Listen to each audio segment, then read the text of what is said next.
compartilhar o conhecimento conosco hoje. Eu tenho imenso prazer em apresentar Maria Eugênia Paes, coordenadora regional da América Latina para a entidade WINGS.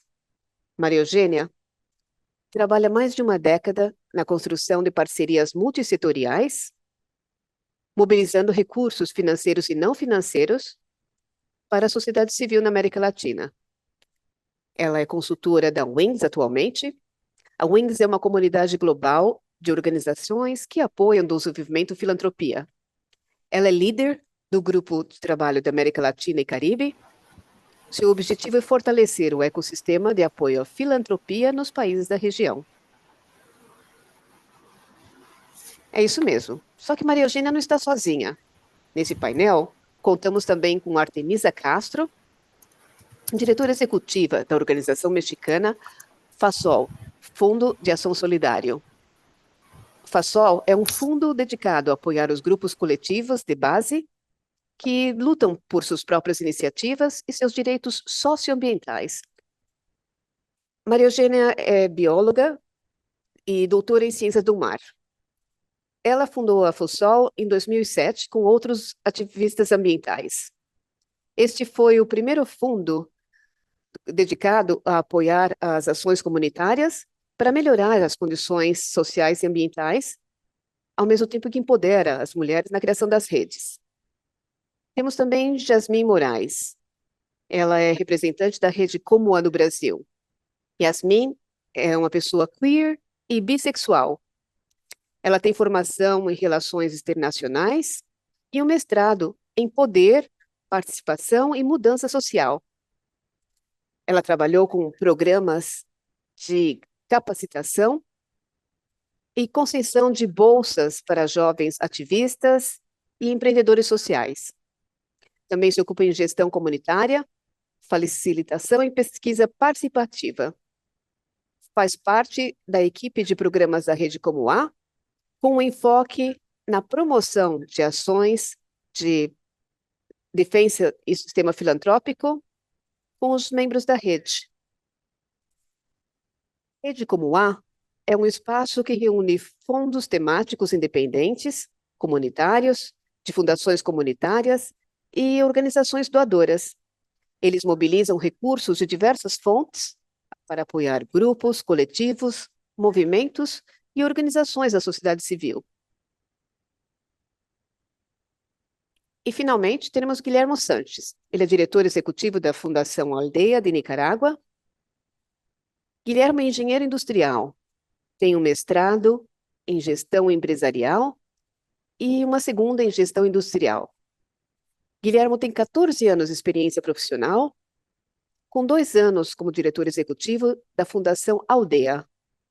Ele lidera projetos e programas com enfoque em desenvolvimento comunitário nas áreas rurais.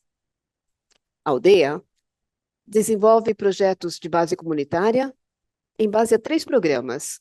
Primeiro, Nosso Lar Feliz, Nossa Fazenda Sustentável e Filantropia Comunitária, todos com foco em equidade de gênero e tecnologia.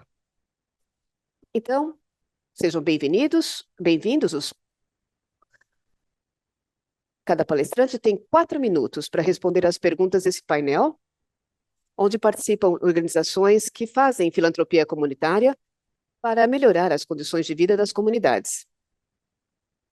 Talvez algumas dessas organizações sociais talvez não conheçam o conceito de filantropia comunitária e como tudo começou. Então, a primeira pergunta para os nossos convidados é que nos falem mais sobre, a partir das suas experiências e territórios. É isso mesmo. Vamos, então, continuar. E a pergunta é para Maria Eugênia, fazendo a seguinte pergunta. Maria Eugênia, da Associação WINGS, o que significa, então, filantropia comunitária? E qual o potencial que tem a nível regional e global? Obrigado, Esteban. Agradeço à Rede Colaborar pelo convite. Eu quero compartilhar um conceito que, junto com a IAF, Associação Interamericana, nós apresentamos em uma sessão na Costa Rica, que é o conceito da filantropia comunitária, que tem a ver com instituições locais relacionadas com a comunidade, por isso o aspecto local, e a partir daí busca recursos locais para financiar iniciativas a médio e longo prazo. Isso nasceu no conceito da filantropia, um conceito que foi bem desenvolvido e não está só envolvido com caridade. Isso é o que faz a Wings, uma organização global que fortalece o apoio financeiro utilizando filantropia. Nós entendemos esse conceito a partir da filantropia como uma prática para promover os recursos financeiros e não financeiros, difundir conhecimento para poder gerar um benefício à sociedade. E assim como funciona a filantropia comunitária para poder canalizar e implementar recursos que solucionem problemas locais. Na América Latina e no Caribe, essa filantropia comunitária está em crescimento. É uma tendência que observamos na região. No Brasil, México, são os países de maior abrangimento onde o uso da filantropia comunitária. Outros países, como Costa Rica, também estão se consolidando esse tipo de movimento, ou a Colômbia também. Observamos, então, que a filantropia comunitária na região, ela tem uma característica de apoiar movimentos, organizações que lutam pelos direitos humanos, direitos ambientais, o aspecto social. Eu vou passar alguns exemplos que temos aqui. E quando falamos do potencial da filantropia comunitária, podemos analisar outras perspectivas. Primeiro, apoiar direitos, quando facilitando, então, os movimentos sociais, que muitas vezes têm dificuldades em ter acesso a recursos financeiros. E dessa forma eles possam continuar seu trabalho. Com isso, a filantropia preencheu um vazio que existia no sistema. Eu vou falar mais adiante. E também é um parceiro na implementação das agendas locais, quando o uso de recursos internacionais e recursos locais. Então, nos possibilita fazer muito mais utilizando os recursos disponíveis. Então, esse era o que eu queria destacar. Obrigada, Maria Eugênia. Agora passamos a palavra à Artemisa. E a pergunta é que eles têm vários projetos comunitários, ela já fala que usa essa prática há um bom tempo. Então, a pergunta é qual o contexto e as raízes que utilizam essa prática?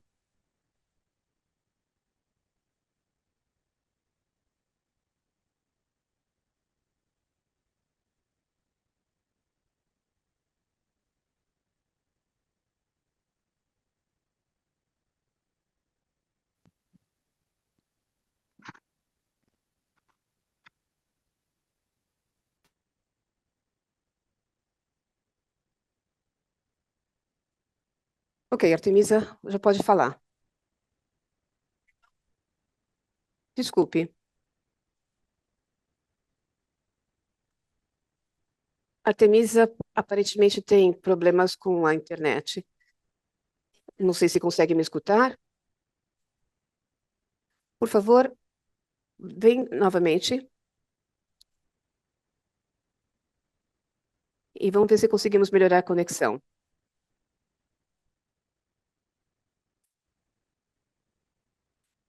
E vamos tentar novamente ver se conseguimos escutar.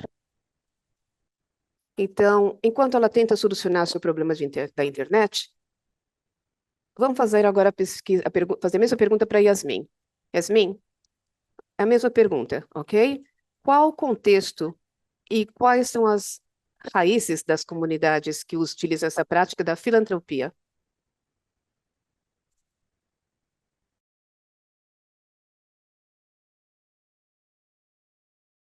Interpretação simultânea.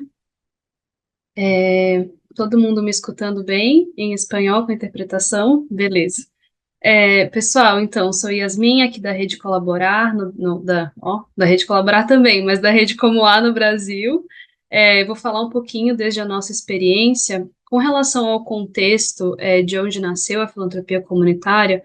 Isso é uma coisa que a gente busca muito resgatar no nosso trabalho junto aos membros da rede e especialmente no nosso trabalho de incidência, entendendo que as práticas filantrópicas em toda a sua diversidade, e especialmente as práticas filantrópicas comunitárias, são práticas históricas e ancestrais, que vêm desde os quilombos, as irmandades aqui no Brasil, dos territórios indígenas, que são esses grupos que de fato aprenderam a mobilizar e distribuir recursos, pensando no seu próprio desenvolvimento local e nos grupos, né, que compõem ali o seu território.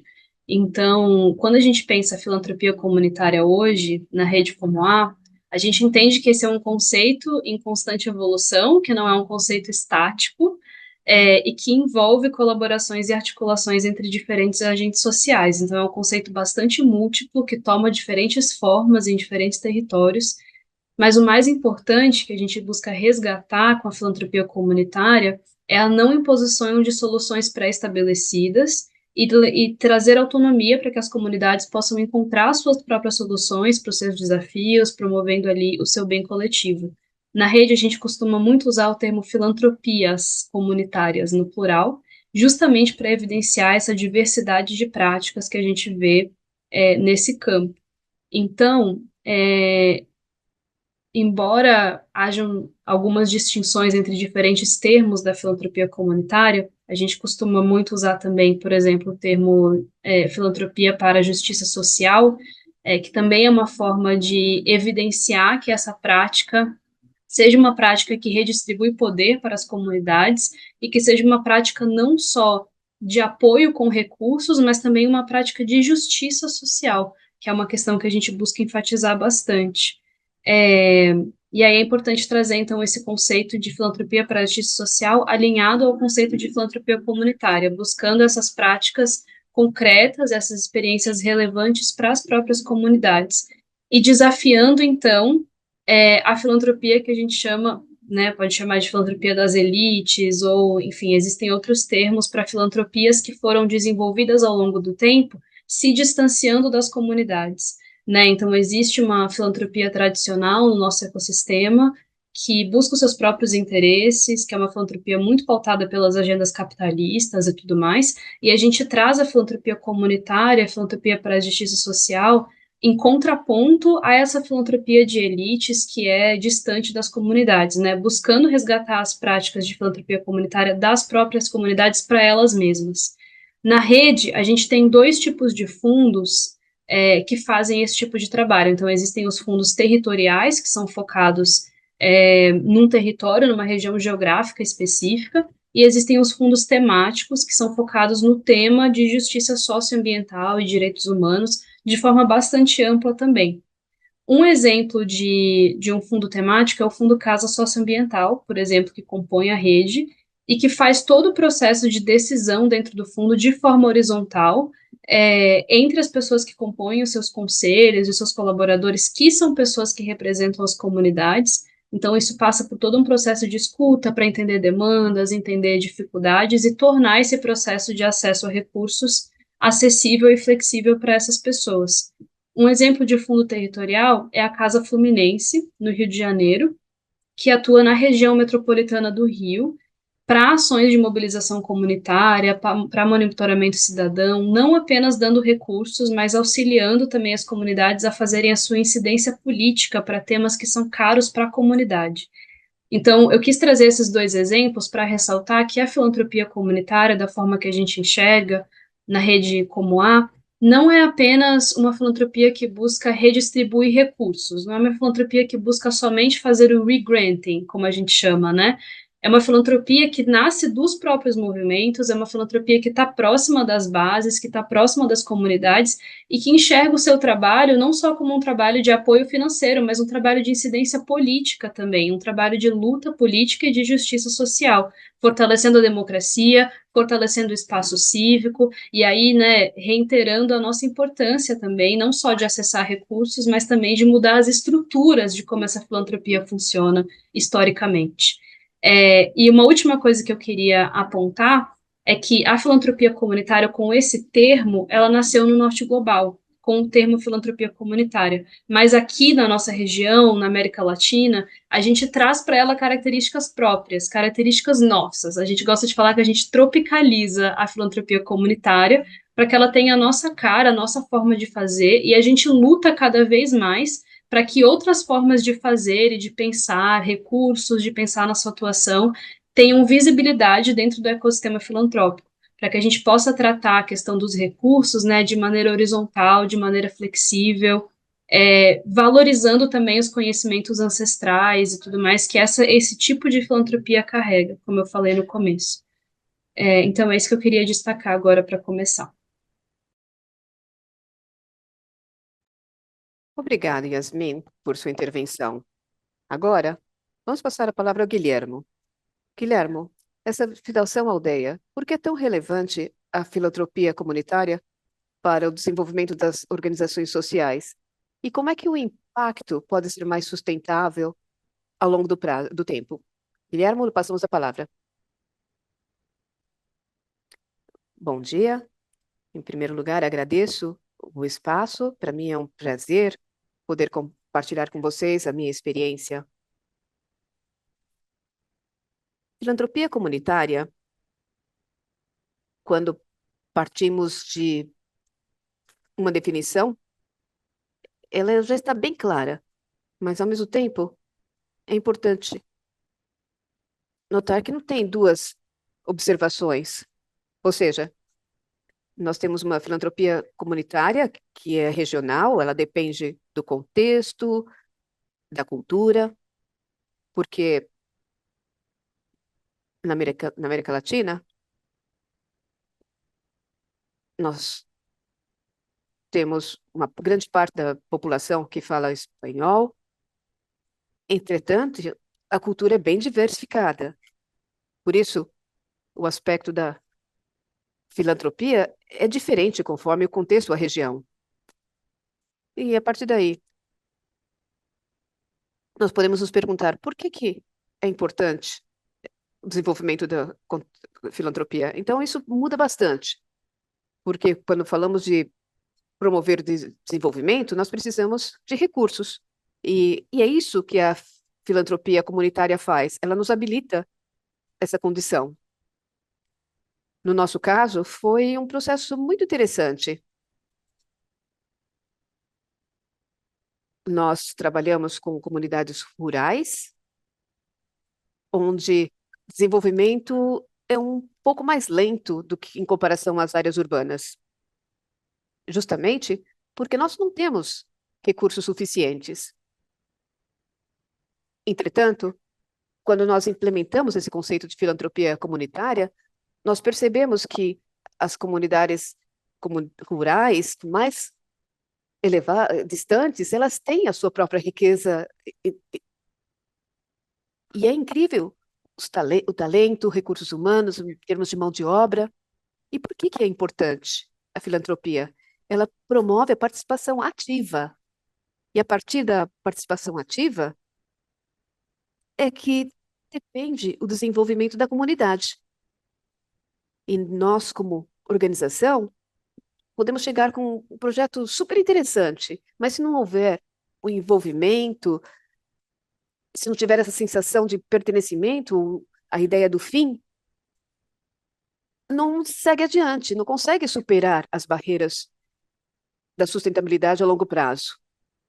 Agora, então, isso fortalece o tecido social, por isso que a filantropia comunitária, ela promove esse tipo de ação. E isso é fundamental. Eu acredito que as vantagens, a partir do aspecto positivo da filantropia comunitária, são muito evidentes, principalmente quando falamos de que a filantropia comunitária, ela fornece esse sentimento de pertencimento de raiz, porque nós sabemos que a migração, a saída da população debilita a nossa comunidade. E com isso, a filantropia, ela promove justamente essa situação de conscientização e que vai mais adiante. Então, no nosso ponto de vista, a filantropia comunitária é um processo que envolve vários aspectos de motivação, que promove o amor à terra, esse sentimento de pertencimento. E isso impulsiona que as pessoas elas sejam atores atuantes. Agora, como isso se sustém a longo prazo? Bem, a partir da nossa perspectiva, isso transcende os aspectos políticos, a dinâmica cultural, porque tem a ver com um sentimento. Nós vemos dessa maneira. Então, como nós conseguimos fazer isso? Nós temos que ver que é um aspecto cultural e a filantropia ela se origina a partir da empatia. É isso mesmo, tem que os seres serem empáticos com a sua realidade. E isso, muitas vezes, gera resiliência na comunidade e essa sensação de não colaborar. E isso realmente melhora a qualidade de vida. Desculpe interromper, Guilherme. Os 4 minutos acabaram. Agora, vamos convidar a Artemisa. E antes de passar para a Artemisa, ela vai ficar com a câmera desligada por causa da banda de internet. E lembramos a Artemisa que, por favor, se ajuste ao tempo disponível. A nossa agenda não tem muito tempo disponível, é bem apertada. E temos que levar em conta os nossos horários estabelecidos. Artemisa, passamos a palavra.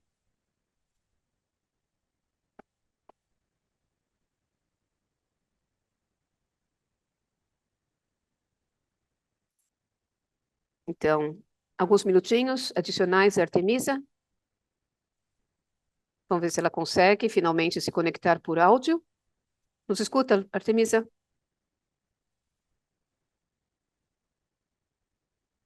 Parece que se caiu a chamada dela.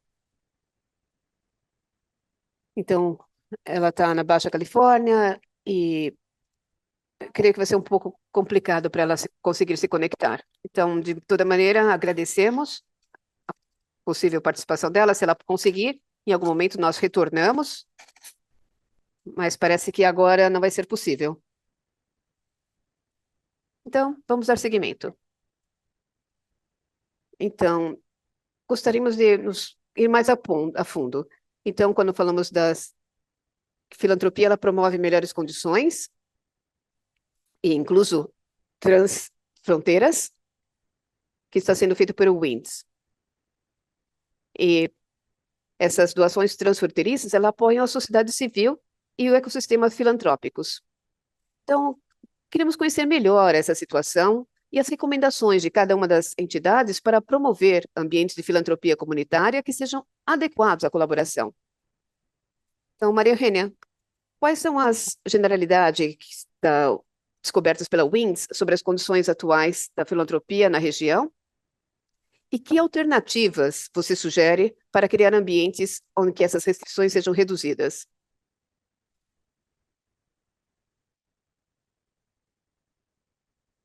Obrigada.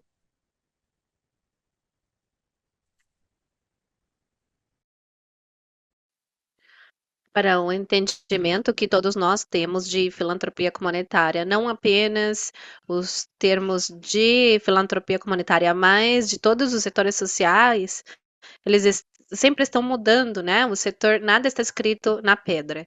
Então, sobre essa pergunta, nós fizemos um estudo. Tem dois estudos que eu vou mencionar. Um é de doações transfronteiras e outro específico da região sobre marcos regulamentares para doações e para a sociedade civil e as organizações sem fins lucrativos em geral. E, infelizmente, acho que todo mundo aqui reconhece que existem muitas barreiras para o acesso aos recursos da parte da sociedade civil.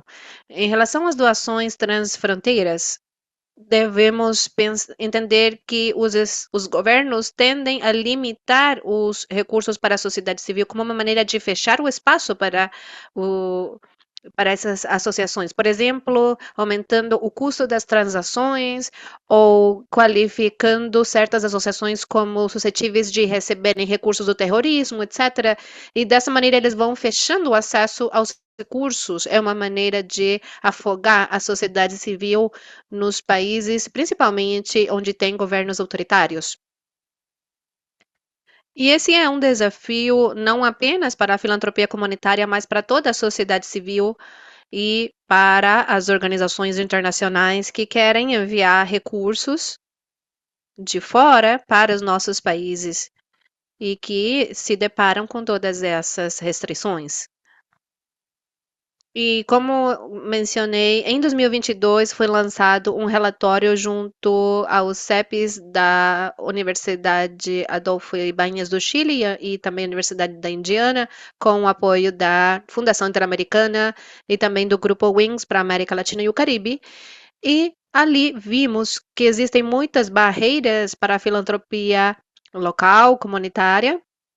Uma delas sendo, por exemplo, é uma que todos nós sofremos, mas muitas vezes não conversamos, são as limitadas ou inexistentes regulamentações sobre doações eletrônicas. Só poucos países, 2 ou 3 países, têm uma legislação que permite doações eletrônicas, as plataformas de funding para fazer campanhas online diretamente. Alguns têm uma área cinza e em outros simplesmente não existe essa regulamentação. Isso faz com que tenhamos que criar outros mecanismos para acessar plataformas que não operam diretamente nos nossos países. Um outro aspecto é a falta de incentivos tributários para as doações individuais ou institucionais, porque muitas vezes você tem que pagar imposto em cima da doação que você faz. E, no final, não faz sentido doar e pagar por fazer uma doação. E isso é uma coisa que acontece na região e que afeta a cultura de doar nos nossos países.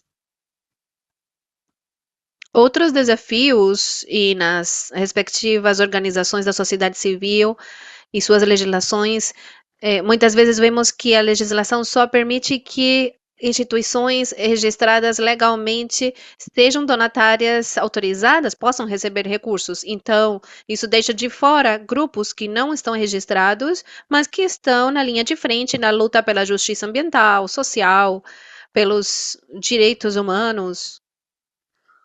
Isso é uma lacuna que justamente a filantropia comunitária vem a preencher, porque graças à filantropia comunitária esses movimentos podem acessar esses recursos e isso está muito em harmonia com o que Guilherme falou.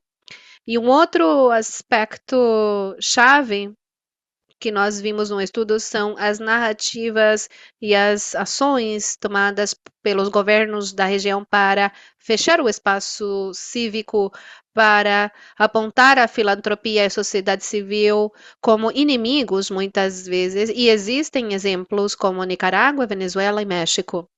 E em relação às alternativas, primeiro, essa é uma parte da incidência em políticas públicas que a Yasmin comentou, é uma função nossa das organizações que trabalhamos na filantropia ter incidência para melhorar as legislações, para que as listas de benefício público incluam gênero, populações indígenas, direitos humanos, porque essas listas são muito restritas às listas do governo para que as organizações possam ser donatárias organizadas.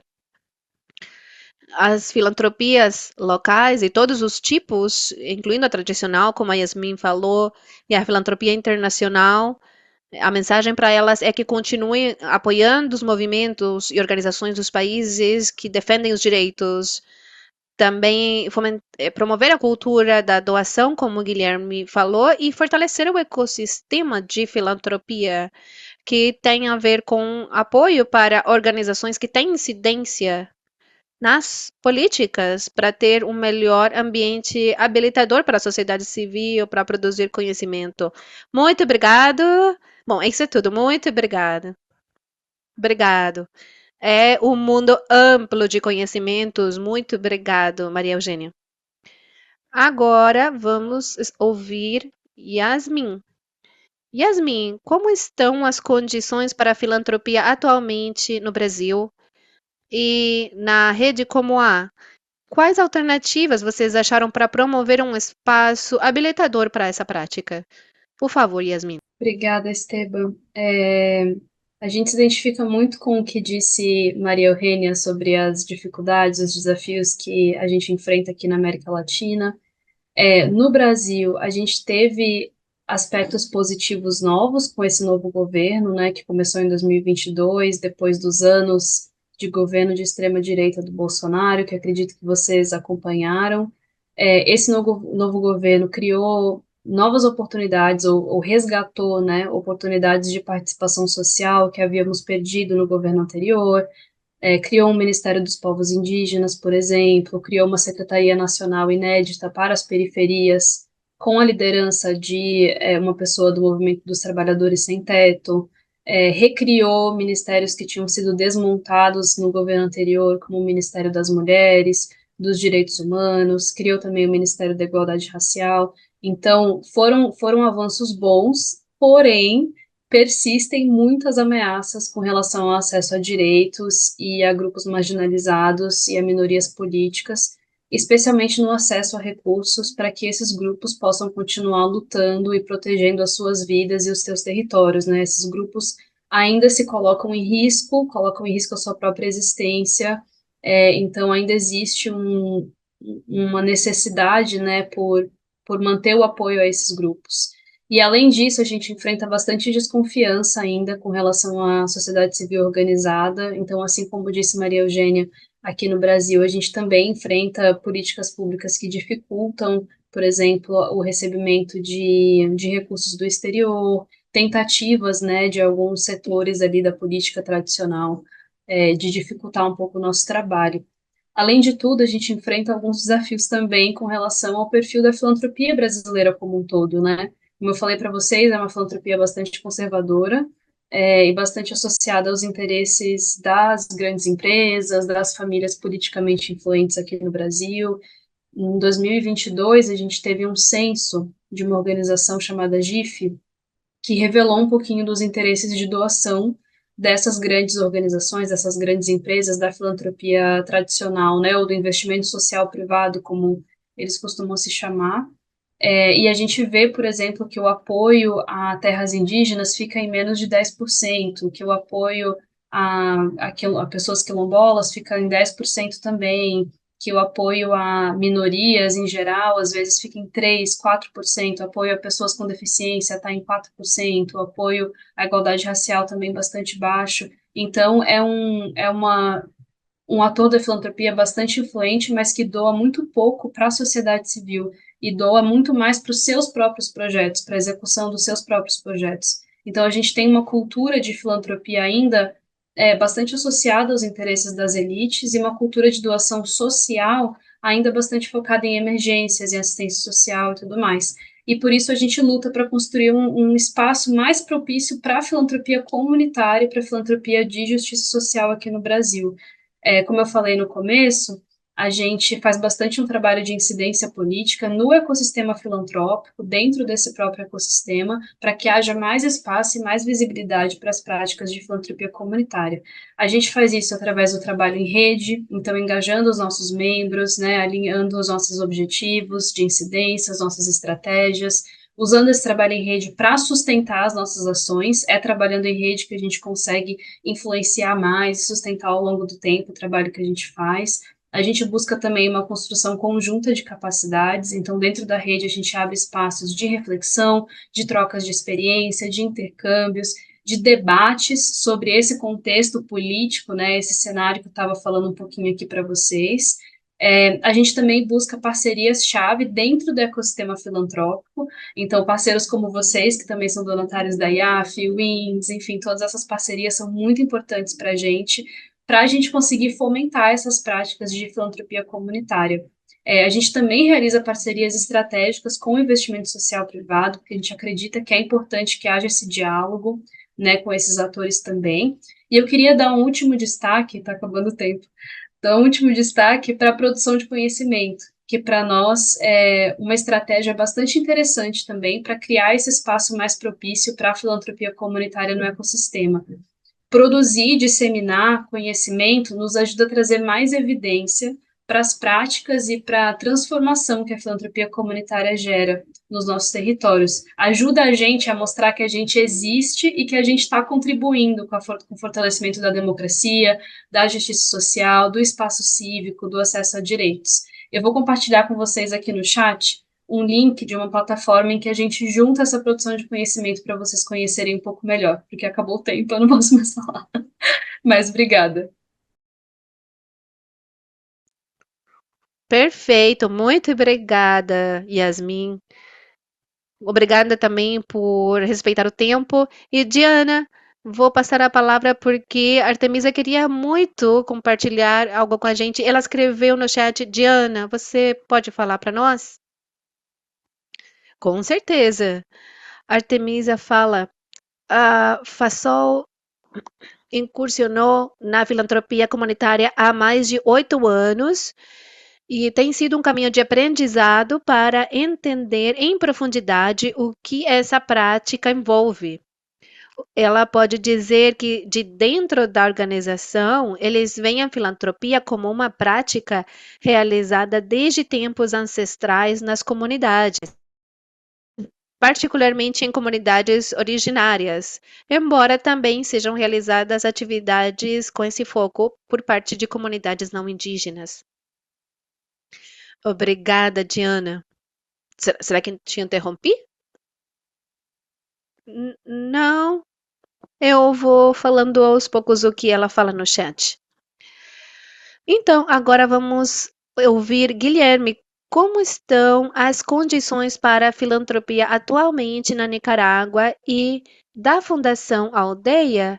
Quais alternativas vocês acharam para promover um espaço propício para o desenvolvimento dessa prática? A palavra é sua, Guilherme.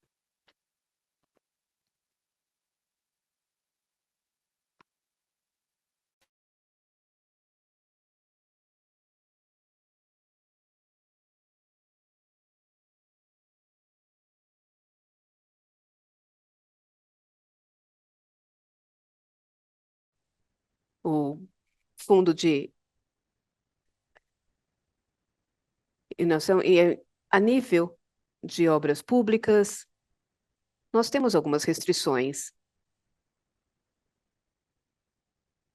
mas nós focamos naquilo que não podemos cambiar, mudar, ou buscamos alternativas a isso.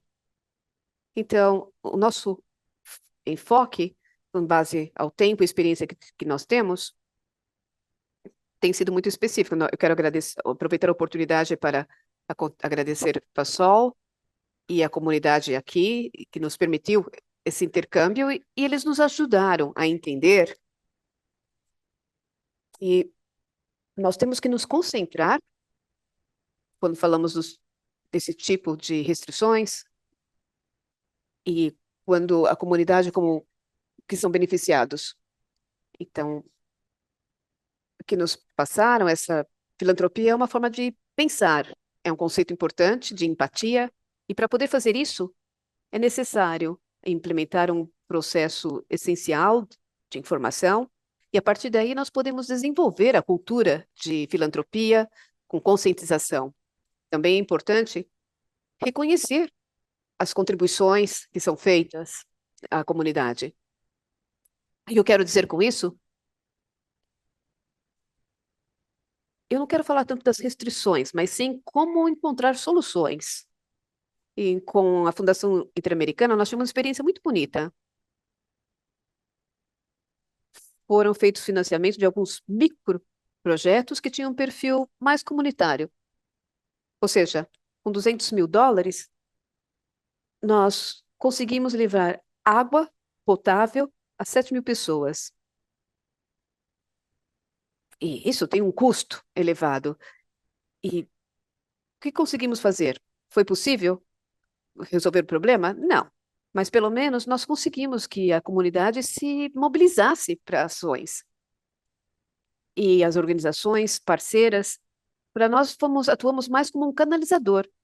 Nós não conseguimos resolver todos os problemas a partir do nosso âmbito de ação, mas nós conseguimos sensibilizar a comunidade, promover essa cultura filantrópica.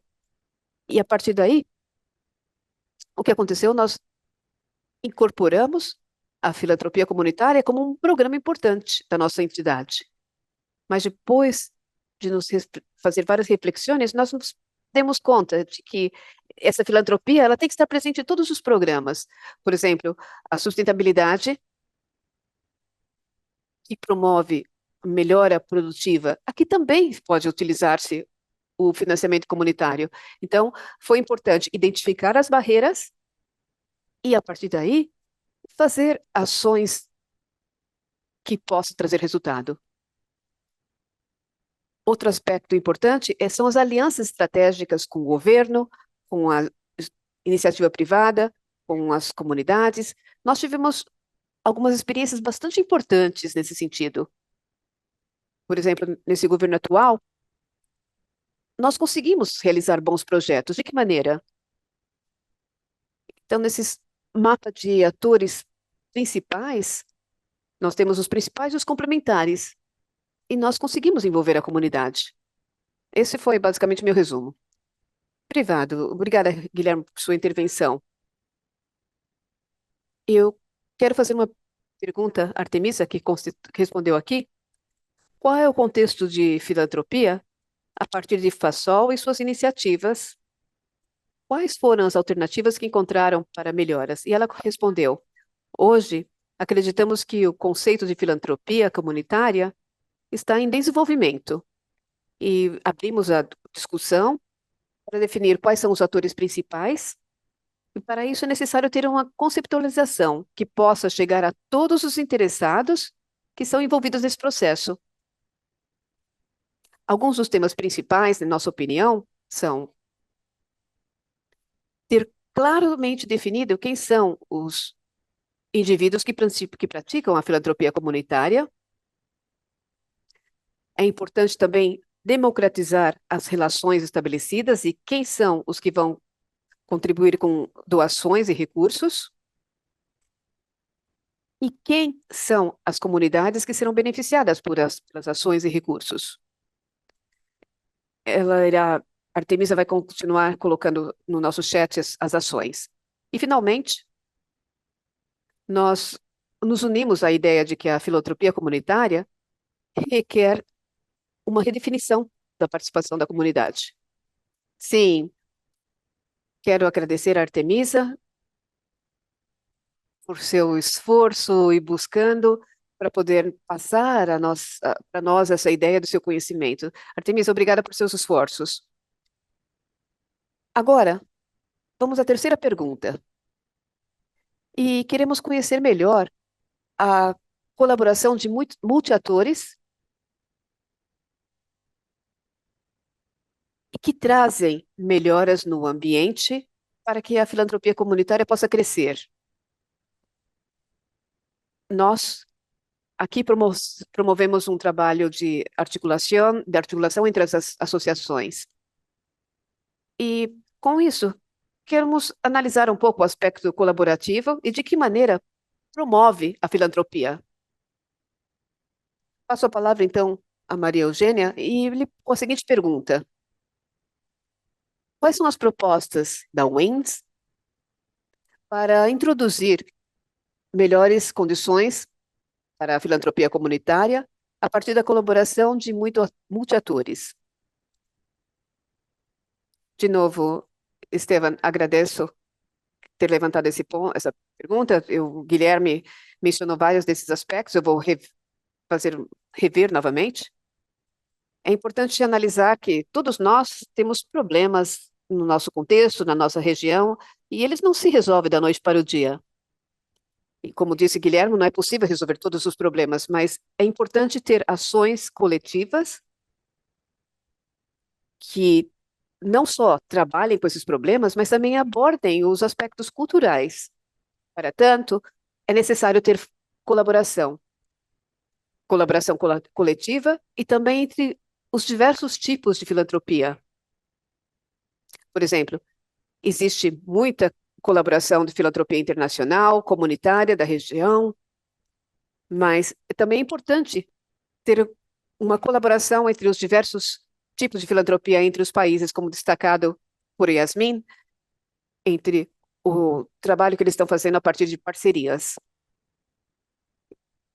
essa colaboração é um dos princípios da transformação da filantropia, e é importante mudar essas relações de poder para que a filantropia seja mais progressista e possa ter uma projeção a nível global. Nós temos aqui uma projeção bem importante do trabalho da Wings na América Latina e Caribe. E é necessário também envolver o governo local, sempre que possível, e dessa maneira poder expandir o impacto das ações e de uma maneira sustentável. E, inclusive, se possível, incluir o governo nacional, como, por exemplo, passou no caso da Nicarágua, onde foram desenvolvidas melhores políticas governamentais. E quando falamos de maneira localizada, é envolver as ações locais, as comunidades nas ações, e tudo isso é feito para poder incluir as ações internacionais. Isso toma mais tempo, porque se está mudando a forma de operação dessas filantropias internacional. Estamos falando de filantropia baseada na confiança, nos aspectos acessíveis. E quando falamos de filantropia comunitária, tem um papel muito importante para poder angariar recursos internacionais, principalmente do ponto de vista da implementação das agendas, que envolve diversos atores, aqueles que conhecem as necessidades locais, também os recursos para solucionar problemas. Quando a Artemisa nos mencionou, essas ações locais são fundamentalmente importantes.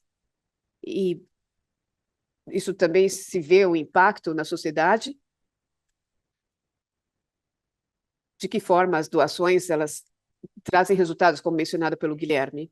Por isso, colaboração é fundamental, tanto para chamar atenção aos problemas e resolvê-los, mas, por outro lado, também serve para gerar influência em outros tipos de filantropia. Quando pensamos em melhorar as políticas públicas, quando queremos trazer uma transformação do ambiente local, é necessário ter esse tipo de colaboração. Não passei o tempo, que bom. Estamos aqui melhorando a nossa eficiência com o tempo. Agora a pergunta para o Guilherme. Então, Guilherme, no caso da Fundação Aldeia, fale-nos um pouco do seu contexto. De que maneira a colaboração de multiatores ajudou a superar as restrições da filantropia no contexto da Nicarágua? Te passamos a palavra, Guilherme.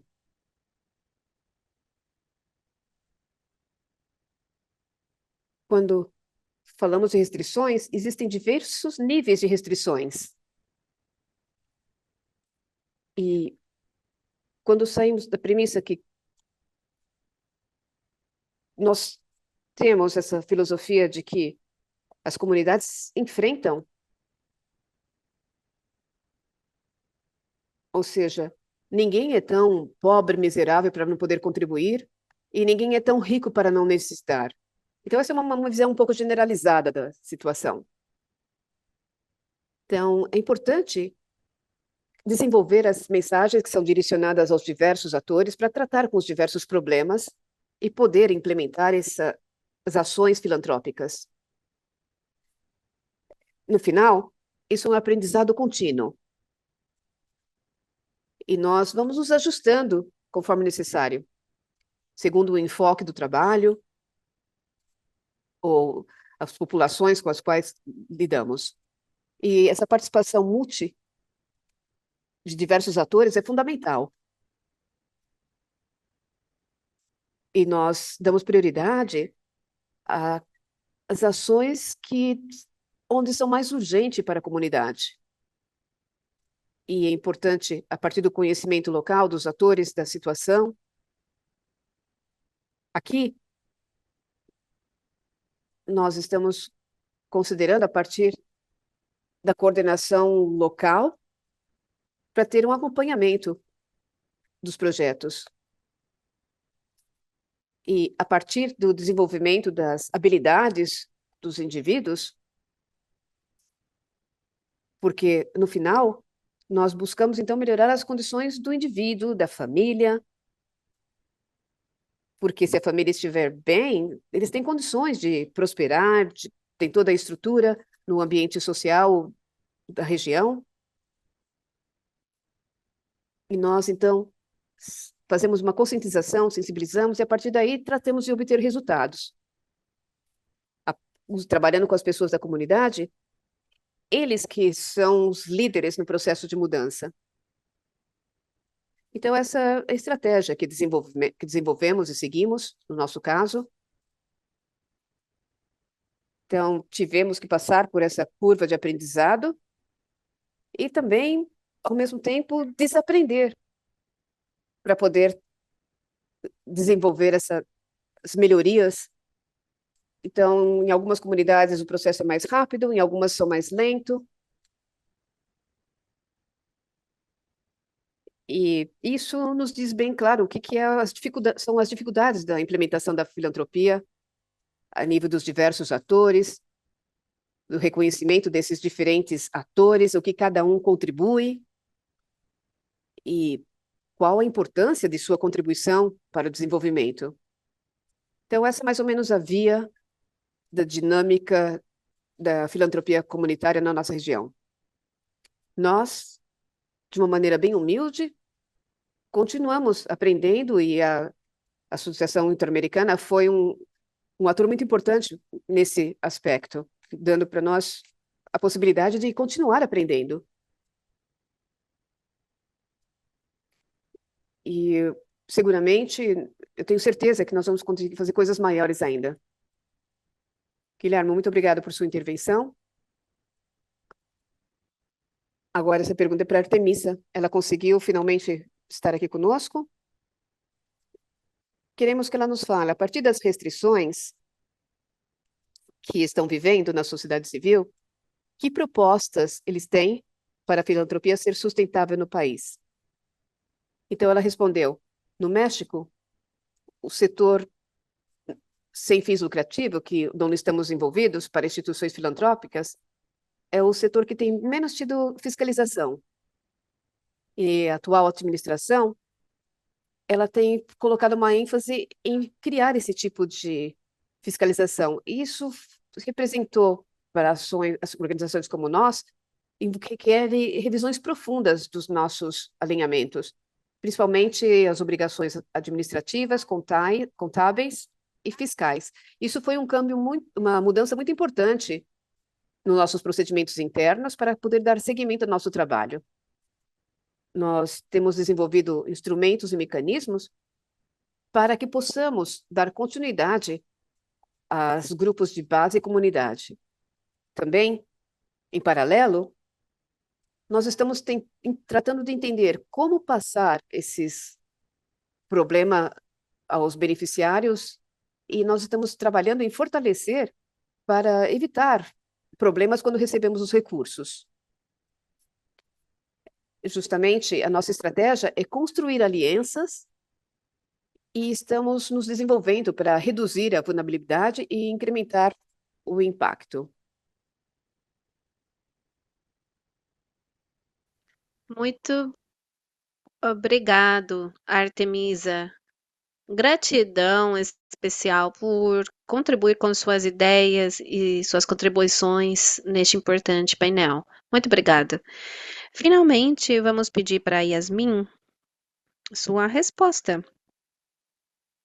Sendo a rede como uma rede que agrupa fundos comunitários, qual a função que tem tido na promoção de colaboração com outros tipos de filantropia e cooperação internacional? Yasmin?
Parece que perdemos a Yasmin. Poxa, bom, de qualquer maneira o tempo tinha acabado. Vamos dar continuidade. Eu quero agradecer a todas e todos os palestrantes desse espaço.